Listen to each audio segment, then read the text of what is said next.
are on the road must have a code that you can live by, and so become yourself, because the past is just a goodbye.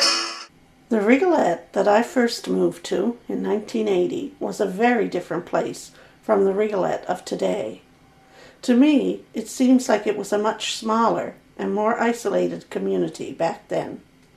We had very few of the modern conveniences that we have nowadays.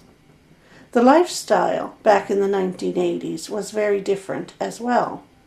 Most of the men were working in the fisheries and were quite busy working at motors, painting their boats, and repairing nets. Women, of course, had lots to do to take care of the needs of their families.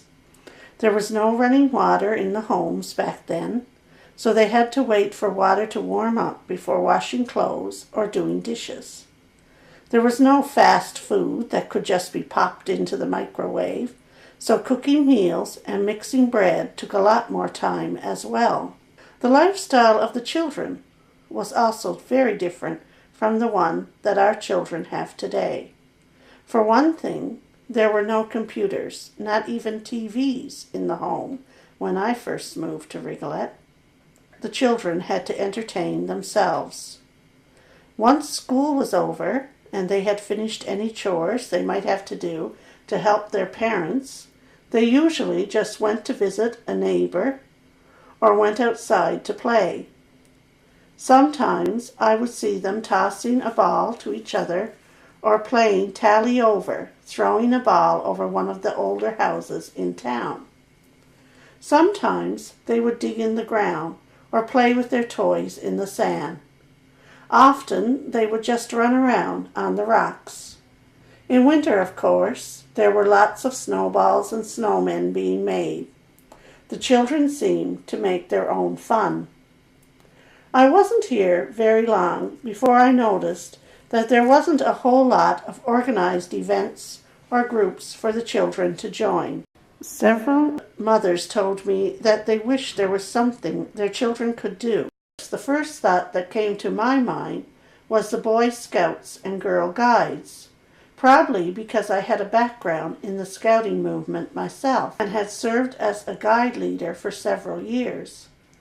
So with the help of Ethel Campbell, Ethel Mugford she was back then, in 1982 we started holding weekly meetings for any girls in kindergarten to grade 3 who wanted to attend. We met on Wednesdays after school from 3:30 to 4:30. It wasn't long before we had 20 girls on our roster. The first year was a learning experience for us all.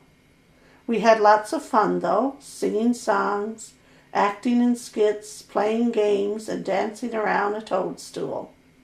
The girls quickly learned how to recite the Brownie Promise and laws and earned their brownie pins so they could be officially enrolled as brownies.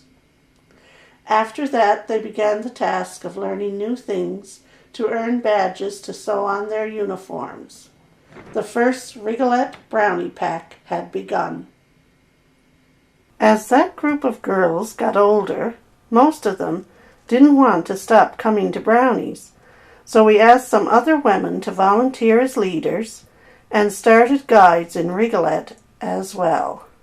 I have lots of good memories of the wonderful things we did in Brownies and Guides over the years. One time in the 1980s, we made sandwiches and juice to sell at the dog team race over Doublemere. The girls thought it was a whole lot of fun to help out at the dog team race.